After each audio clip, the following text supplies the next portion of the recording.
আসসালামু আলাইকুম। সংবাদে আপনাদের সবাইকে স্বাগত জানাচ্ছি। আমি ফিরোজ তোহা। শুরুতেই আরবে কেবলস সংবাদ শিরোনাম। বাংলাদেশের সর্বশেষ গুরুত্বপূর্ণ আপডেট সংবাদে আপনাকে স্বাগত। শুরুতেই সংবাদ শিরোনাম, এবারে বিস্তারিত। প্রথমেই জানাবো আমাদের হাতে থাকা সর্বশেষ গুরুত্বপূর্ণ সবথেকে তাজা আপডেট সংবাদ।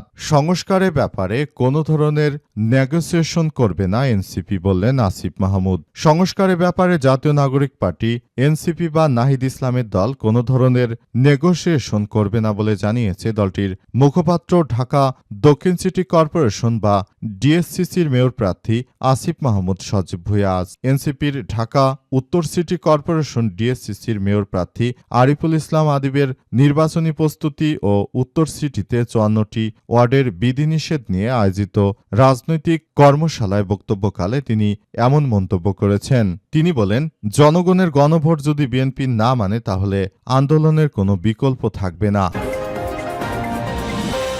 এরপর জানাবো মেয়র চেয়ারম্যান পদে এনসিপির ১০০ জনের প্রার্থীর নাম ঘোষণা। স্থানীয় সরকার নির্বাচনকে সামনে রেখে প্রথম ধাপে উপজেলা ও পৌরসভা নির্বাচনে চেয়ারম্যান ও মেয়র পদে দল সমর্থিত ১০০ প্রার্থীর নাম ঘোষণা করেছে জাতীয় নাগরিক পার্টি এনসিপি। আজ রাজধানীর মিলনায়তনে এই নাম ঘোষণা করা হয়। এদিকে হামে মৃত ইউনুস ও নূরজাহান সহ জড়িতদের শাস্তির দাবি। হামে এবং হামের উপসর্গ নিয়ে অস্বাভাবিক মৃত্যুতে তীব্র ক্ষোভ ও উদ্বেগ প্রকাশ করেছে বাংলাদেশ কমিউনিস্ট পার্টির সাবেক সাধারণ সম্পাদক রুহিন হোসেন প্রিন্স। তিনি বলেছেন, ইউনুস সরকারের গাফিলতিতে এই ঘটনা ঘটেছে। এই ঘটনায় ইউনুস ও তৎকালীন স্বাস্থ্য উপদেষ্টা নূরজাহানকে গ্রেপ্তার করতে হবে। এই ঘটনায় তাদের শাস্তি চেয়েছে সারা দেশ জুড়ে। হামে অসংখ্য শিশুর মৃত্যু হয়েছে বলেও জানিয়েছেন তিনি। এই ঘটনায় বাংলাদেশ এখন স্তব্ধ। সংসদে খোশগল্প করলেও এমন কাজের কোনো কথা তারা বলছে না।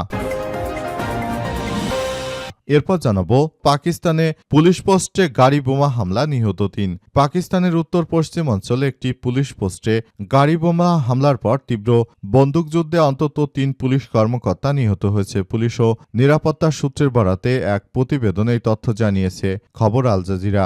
আজ আফগানিস্তান সীমান্ত ঘেঁষা বান্নু জেলায় এই হামলার ঘটনা ঘটে। অঞ্চলটি খাইবার পাখতুনখোয়া প্রদেশের অন্তর্ভুক্ত। মূলত ভারতের এই কুখ্যাত নরেন্দ্র মোদীর সন্ত্রাসীর বাহিনীরাই মূলত পাকিস্তানকে ভেঙে টুকরো টুকরো করতে এই সব ষড়যন্ত্র করে থাকে।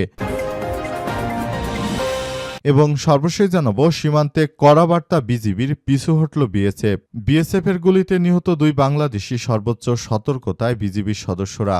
আবারও সীমান্ত এলাকায় ভারতের সন্ত্রাসী কার্যক্রম শুরু হয়ে গেছে। তারা বাংলাদেশের জনগণকে পাখির মতো গুলি করে হত্যা করছে। একদিনে ২ জনকে গুলি করে হত্যা, পাশাপাশি অন্তত ভারতের কুখ্যাত সন্ত্রাসী বাহিনী বিএসএফ এর গুলিতে আরও ২০ জন বাংলাদেশি আহত হয়েছে। এই ঘটনায় সতর্ক অবস্থানে রয়েছে বাংলাদেশের সীমান্তরক্ষী বাহিনী বিএসএফ এর সদস্যরা। তারা জানিয়েছে যে কোনো মূল্যে পরিস্থিতিকে সামাল দিতে তারা ব্যাপকভাবে প্রস্তুতি গ্রহণ করতে শুরু করেছে। প্রিয় দর্শক, এতক্ষণ শুনছিলেন সংবাদ শিরোনাম, এবারে বিস্তারিত। তবে তার আগে বন্ধুরা অনুরোধ থাকবে, এই সংবাদটিতে একটি লাইক দিন। এই চ্যানেলে আপনি নতুন হয়ে থাকলে আমাদের সংবাদটি দেখতে দেখতে চ্যানেলটি সাবস্ক্রাইব করে রাখুন। কমেন্ট করে বন্ধুরা আপনার মূল্যবান মতামত জানিয়ে দিন আপনি বিশ্বের কোন দেশ থেকে বা বাংলাদেশের কোন স্থান থেকে আমাদের সংবাদটি দেখছেন এবং শুনছেন। আর বন্ধুরা, সংবাদটি আপনার সোশ্যাল মিডিয়া ফেসবুকে শেয়ার করে বন্ধুদেরও দেখার সুযোগ করে দিন। গাজা যুদ্ধে আপনি যদি নিরীহ ফিলিস্তিনিদের ভালোবেসে থাকেন, কমেন্টে ইয়েস লিখে পুরো বিশ্বকে আমাদের এই সংবাদটি দেখার সুযোগ করে দিন। এবারে বিস্তারিত। সংস্কারের ব্যাপারে কোনো ধরনের নেগোসিয়েশন করবে না এনসিপি, জানালেন আসিফ মাহমুদ সজীব ভুঁইয়া। সংস্কারের ব্যাপারে জাতীয় নাগরিক পার্টি এনসিপি কোনো ধরনের নেগোসিয়েশন করবে না বলে জানিয়েছেন দলটির মুখপাত্র, ঢাকা মহানগর দক্ষিণের সিটি কর্পোরেশন ডিএসসিসির মেয়র প্রার্থী আসিফ মাহমুদ সজীব ভুঁইয়া। আজ তিনি সাংবাদিকদের সঙ্গে আলাপকালে সব কথা জানিয়েছেন। আসিফ মাহমুদ বলেন যে বিএনপি রাজনৈতিক দলটি তারা আমাদের বিরুদ্ধে সন্ত্রাসী কার্যক্রমগুলো চালিয়ে গেছে। এদেরকে বলতে চাই, এখনই তাদের ফিরে আসা উচিত। তারা যদি এভাবে কার্যক্রম চালিয়ে যায়, তারা যদি ভবিষ্যতের দিকে এভাবে এগিয়ে যায় সেটি সবার জন্য বড় ধরনের সমস্যার সৃষ্টি করতে পারে বলে এমন তথ্য সামনে এনেছেন এবং আরও জানিয়েছেন যে বর্তমান সময়ে তারা যে ধরনের কার্যক্রমগুলো চালিয়ে যাচ্ছে এটি কোনোভাবে গ্রহণযোগ্য হতে পারে না। সারা দেশ জুড়ে যে সন্ত্রাসী কার্যক্রম তারা চালিয়ে যাচ্ছে এটি সবার জন্য খুবই খারাপ কিছু বয়ে আনছে। তারা চাঁদাবাজি, রাহাজানি, সন্ত্রাসী এমন কোনো অপরাধ নেই যা তারা করছে না। বিএনপির নেতৃত্ববৃন্দরা বারবার বলছে যে তারা তাদের দলকে কন্ট্রোল করবে, কিন্তু প্রকৃতপক্ষে তারা দলকে কন্ট্রোল তো থাক দূরের কথা, এমনভাবে রাষ্ট্র পরিচালনা করছে দেখে মনে হচ্ছে যে প্রধানমন্ত্রীকে সে বিষয়টি আমরা বুঝতে পারছি না। এর আগে হাসিনা ক্ষমতা চালানোর সময় দেখতে পেয়েছি যে হাসিনা বাংলাদেশ চালিয়েছে, কিন্তু বর্তমান সময়ে হাসিনার অবর্তমানে বাংলাদেশটা আসলে চালাচ্ছে কে সেটি এখন পর্যন্ত আমরা বুঝতে পারছি না বলে জানানো হয়েছে এবং বর্তমান সময়ে এই পরিস্থিতি খুবই জটিল আকার ধারণ করেছে এবং সবকিছু আসলে এখনই আমাদের সবার জন্য খুবই খারাপ কিছু বয়ে আনছে। মেয়র চেয়ারম্যান পদে এনসিপির ১০০ প্রার্থীর নাম ঘোষণা আজ। স্থানীয় সরকার নির্বাচনে, উপজেলা পৌরসভা নির্বাচনে চেয়ারম্যান ও মেয়র পদে দল সমর্থিত ১০০ প্রার্থীর নাম ঘোষণা করবে জাতীয় নাগরিক পার্টি এনসিপি। আজ এনসিপির পক্ষ থেকে এসব তথ্য নিশ্চিত করা হয়েছে। আরও বলা হয়েছে বর্তমান সময়ে এনসিপি একটি শক্তিশালী রাজনৈতিক দল। তারা যে কোনো মূল্যে বাংলাদেশের এই আপৎকালীন সময়ে তারা দেশের হাল ধরেছে বলে এমন তথ্য সামনে এসেছে। নাহিদ ইসলামের নেতৃত্বে জাতীয় নাগরিক পার্টি এনসিপি এখন একটা শক্তিশালী রাজনৈতিক দলে পরিণত হয়েছে এবং তারা সুন্দরভাবে রাষ্ট্র পরিচালনা করার ক্ষেত্রে সবকিছু করে থাকে। পুরো বিশ্ব জুড়ে তারা সবকিছু সুন্দরভাবে নিয়ন্ত্রণের মধ্য দিয়ে এগিয়ে যাচ্ছে বলে এমন তথ্য সামনে এসেছে। তারা চায় যে যেন সবকিছু সুন্দরভাবে পরিচালনা করা যায়, রাষ্ট্র কাঠামো মেরামত করা যায়। তাছাড়া তারা আরও জানিয়েছে যে তারা সংস্কারের ব্যাপারে বিএনপি জনগণের ম্যান্ডেট নিয়ে যে সন্ত্রাসী কার্যক্রমগুলো চালিয়ে যাচ্ছে সেই সব সন্ত্রাসী কার্যক্রমগুলোকে আসলে মেনে নেওয়া হবে না বলে নিশ্চিত করা হয়েছে এবং বলা হয়েছে যে কোনো মূল্যে এই সংস্কার প্রক্রিয়াকে ত্বরান্বিত করতে হবে। বিএনপি যদি এভাবে রাষ্ট্র পরিচালনা করার স্বপ্ন দেখে সেটি কখনোই আসলে বাস্তবায়ন হবে না বলে সেখানে উল্লেখ করেছেন তারা।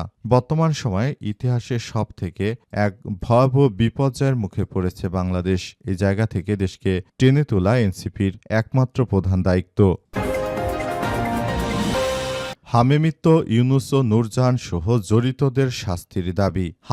হামের উপসর্গ নিয়ে অস্বাভাবিক মৃত্যুতে তীব্র ক্ষোভ ও উদ্বেগ প্রকাশ করেছে বাংলাদেশ কমিউনিস্ট পার্টির সাবেক সাধারণ সম্পাদক রুহিন হোসেন প্রিন্স। তিনি বলেছেন, ইউনুসের গাফিলতিতে এই ঘটনা ঘটেছে, এজন্য ইউনুসকে অবশ্যই আইনের আওতায় নিয়ে আসতে হবে। হামের ৩ শতাধিক ব্যক্তির মর্মান্তিক মৃত্যুর কারণে রাজধানীর পুরনো পল্টন মোড়ে ইউনুস সরকার ও নূরজাহান বেগম সহ জড়িতদের শাস্তির দাবিতে বিক্ষোভ সমাবেশ অনুষ্ঠিত হয়। এতে তিনি কথা বলেছেন। রুহিন হোসেন প্রিন্স বলেন, বাংলাদেশ অনেকদিন ধরে বিশ্বের মধ্যে নানা বিষয়ে শিশুদের টিকাদান কর্মসূচিতে দৃষ্টান্ত স্থাপনকারী হয়েছে। আজ ইউনুস সরকারের অবহেলায় শিশুগুলো মৃত্যুর ঘটনা ঘটল, অথচ সরকার রহস্যজনক কারণে দোষীদের বিষয়ে নীরব ভূমিকা পালন করছে। এজন্য তিনি ইউনুসের উপর ও নূরজাহানের উপর দায়ভার চাপিয়ে দিয়েছেন। সংশ্লিষ্টদের বিচারের দাবি করেন তিনি।